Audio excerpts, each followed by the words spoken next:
What's up, everyone? Welcome to your weekly tech update, the show that explores the newest, coolest, and sometimes admittedly mind-boggling side of tech available on the interwebs. I am your geek commander, Ray McNeil, and coming up on the program today, 20 Super Nintendo games are now available to play on the Nintendo Switch, and some of them with online capabilities. Acer has announced their $14,000 gaming chair because why not?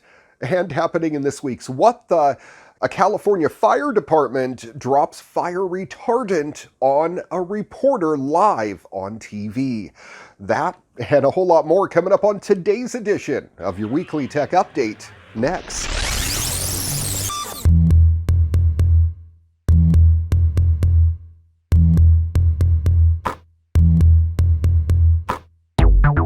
LG's first AR headset had a strange limitation to it. It would only play games, and at launch, there was just one of them. That was the Star Wars Jedi Challenges. Sure, that's a massive franchise, but it was hard to believe the company expected people to spend $200 on an AR kit just to play a single game.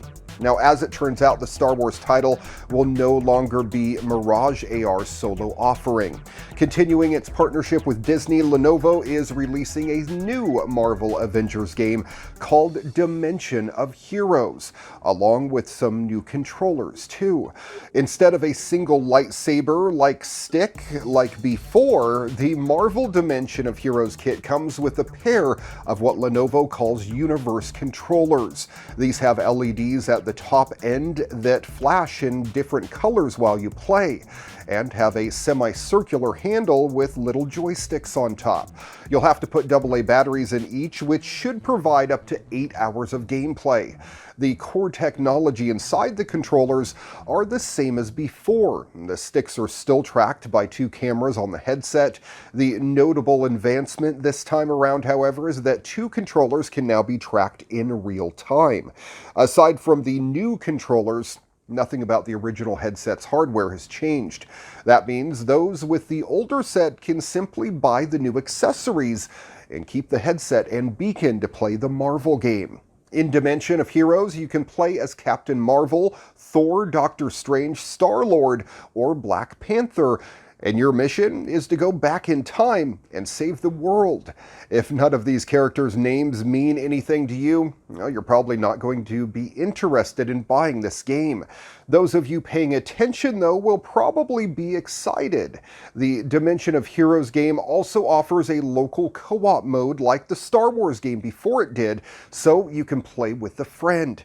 You can pair up Thor and Star-Lord, for example, and create your own as Guardians of the Galaxy.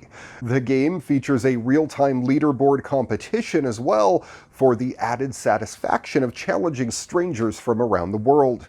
The new Mirage AR kit is available right now for $240 as an Amazon exclusive. You can also find it on Lenovo.com. Those who only need the new controllers can also get them separately. And though Lenovo hasn't confirmed a price for these yet, a company rep said that the price is under $100. While a grand total of 2 games is by no means an impressive library of titles for the Mirage AR, the new content bodes well for the platform. Given Disney's comprehensive catalog of beloved franchises, I wouldn't be surprised if Lenovo eventually builds an AR game for every popular title the entertainment giant owns. Till then, however, I'll hold my breath for a Frozen karaoke game. The moon is all the rage these days. China wants to send people there, so too does the United States and NASA. In fact, just about every country with a space program has some sort of lunar ambition that they hope will play out over the next several years. Now, there's a new entrant into this new space race. It's a non-profit organization called the Open Lunar Foundation. It's based in San Francisco. It's a group of tech executives and engineers, many of them with former ties to NASA, who have serious ambitions to create a lunar settlement. The driving ethos behind the foundation is to start a development that would not be beholden to a particular country or billionaire. Instead, as the group's name suggests, Open Lunar wants to create technology for exploring and living on the moon as a type of collaborative effort. Our highest ambition is catalyzing and enabling a peaceful and cooperative lunar settlement. That comes from Chelsea Robinson, the Chief of Operations and Staff for Open Lunar. At this time, when there are so many commercial and government actors advancing their efforts on the moon, we are excited to demonstrate a civic approach to participation. Open Lunar began a few years ago as something of a thought exercise. A group of friends in Silicon Valley were taking stock of the dramatic improvements in aerospace technology, along with the falling cost of rocket launches, thanks to companies like Elon Musk's space exploration technologies. And Peter Beck's Rocket Lab, of course. The friends came to the realization that it might soon be possible to create a small lunar settlement for about $2 to $3 billion. It's a hefty sum, but a very achievable one in an era that abounds with wealthy space enthusiasts.